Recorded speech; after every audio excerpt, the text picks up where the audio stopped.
You know, I've worked with John Lewis, met him several times. I've worked with many members of the Black Caucus and many progressive Democrats, frankly, on the idea of criminal justice reform. So I think I have a good relationship with him. But I would also be one who says, and I do appreciate what him being a civil rights icon, but I would also say that that doesn't make us immune from criticism or debate. So John Lewis isn't in a position where there can't be a healthy debate back and forth because he's a civil rights icon, shouldn't make him immune. But I would say that instead of this bickering back and forth, what I'd like to find out is how we can still do criminal justice reform.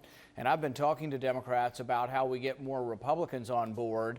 I was disappointed we didn't get it through, when President Obama was in. But I think there still is some chance to reform some of our criminal justice system, and I'm willing to work with John Lewis and others on that.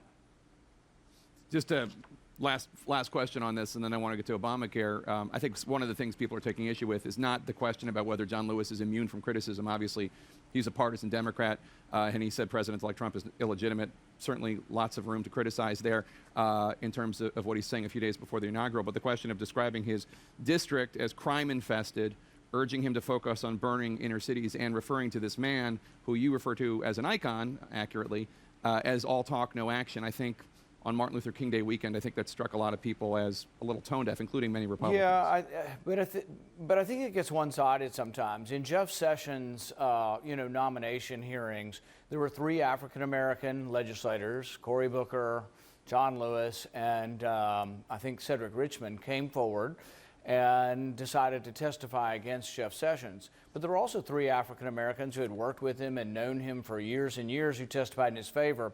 So I think we shouldn't, when things involve race, it gets very, very sensitive. All of us, or none of us actually, want to be considered to be either racially insensitive. And so it's a very, very important subject. But I think we shouldn't ignore that people are partisan. So John Lewis is a partisan. I have a great deal of respect for him, but he's a partisan, and I disagree with him on issues. I should be able to honestly disagree with him and not have it all come back to I have no appreciation for civil rights icon because of this. And I think that's the part that I think sometimes unfair in this.